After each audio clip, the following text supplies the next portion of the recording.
Existem 12 tesouros, 12 riquezas imensuráveis que Jesus conquistou na cruz e que a maioria das pessoas não sabem nem que elas existem. E por não saberem, não buscam, não têm acesso, não compreendem e acabam ficando sempre ali no raso, sempre no raso do que é a graça. A partir de hoje, o seu entendimento de quem é Jesus, do que é a graça, vai mudar drasticamente e o seu relacionamento com Deus vai atingir níveis mais profundos, tá certo?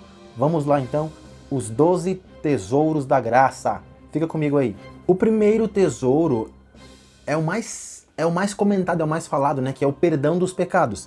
Está em Efésios capítulo 1, versículo 7, diz assim: nele temos a redenção pelo seu sangue, a remissão dos pecados, segundo as riquezas da sua graça. Você percebeu que aqui diz que as riquezas, no plural, riquezas da sua graça. São muitas. Eu mapeei as 12 principais, são 12 riquezas.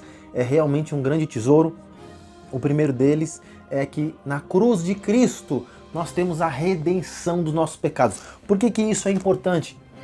Jesus disse assim, olha, vós estáis mortos nos vossos pecados. O pecado, ele traz ali uma separação de Deus, uma separação da vida, da salvação, de tudo o que há em Deus. O pecado traz inimizade contra Deus e o pecado ele gera a morte.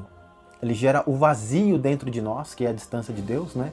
E ele nos conduz para a morte. Quanto mais pecado, mais vazio você fica, mais angustiado. Embora ele exteriormente traga prazer e satisfação, interiormente só aumenta o vazio. Mas em Jesus, nós somos libertos não só do pecado, mas dos grilhões do pecado. Aquele que está em Cristo, ele perde o vício do pecado. O pecado não exerce mais aquele vício nele, você é liberto do vício. Isso é impressionante. Outro dia eu vou gravar um vídeo somente sobre isso, sobre a profundidade da morte que o pecado traz em nós e como ele nos prende, né? O apóstolo Paulo fala sobre os grilhões do pecado e sobre os grilhões da morte. Mas isso é muito profundo, outro dia eu vou falar mais sobre isso. Mas o que você precisa saber é que a primeira riqueza da graça é o perdão. Não só o perdão, mas a remissão. Sabe o que é remissão?